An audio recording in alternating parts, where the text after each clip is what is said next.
पदवीधर निवडणुकीसंदर्भात महत्त्वाची अपडेट। ठाकरेंच्या सेनेचे अनिल परब यांचा विजय आता जवळपास निश्चित झाल्याची माहिती समोर येते आणि थोड्याच वेळात अधिकृत घोषणा सुद्धा होणार आहे। विधान परिषदेतील पहिला विजय ठाकरेंच्या बाजूने लागणार का हे सुद्धा पाहणं महत्त्वाचं असेल।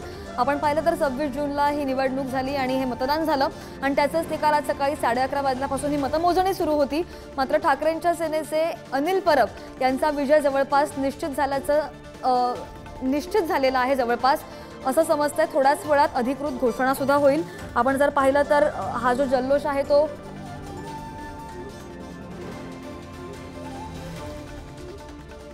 आपण काही वेळापूर्वी पाहतो आणि या संदर्भात अधिकची माहिती घेत आमचे प्रतिनिधी शिल्पा नरवडे आपल्या सोबत आहेत। शिल्पा, आपण पाहिलं पदाधिकाऱ्यांचा जल्लोष होता की अनिल परब यांच्या जवळपास आता नाव हे निश्चित झालेलं आहे आणि आता सध्याचं तिथलं चित्र काय आणि अधिकृत घोषणा कधी होणार?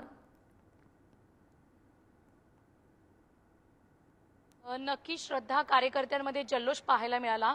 मुंबई पदवीधर मध्ये अनिल परब यांचं नाव हे आघाडीवर होतं। अनिल परब यांचं नाव आघाडीवर असल्याचं समजताच कार्यकर्त्यांमध्ये उत्साहाचं वातावरण पाहायला मिळालं। अनिल परब हे तिसऱ्यांदा हॅट्रिक मारत आहेत। तसेच वरुण सरदेसाई देखील मतमोजणी केंद्रावर आले आणि कार्यकर्त्यांशी संवाद साधला। यावेळी वरुण सरदेसाई यांनी कार्यकर्त्यांना सांगितलं की अनिल परब हे पहिल्यांदाच एवढ्या मतांनी विजयी होणार आहेत आणि त्याची अधिकृत घोषणा ही अगदी काही वेळातच होणार आहे। कार्यकर्त्यांमध्ये प्रचंड उत्साह पाहायला मिळत आहे। अनेक मतदार केंद्रामध्ये ही जरी निवडणूक होत असली तरी 3 ठिकाणी ठाकरेंचे शिलेदार आपल्याला आघाडीवर असलेले पाहायला मिळत आहे आणि प्रथमच अनिल परब यांचं नाव आहे आणि अनिल परब हे प्रचंड मताधिक्य घेणार असल्याचं वरुण सरदेसाई यांनी देखील सांगितलं आहे।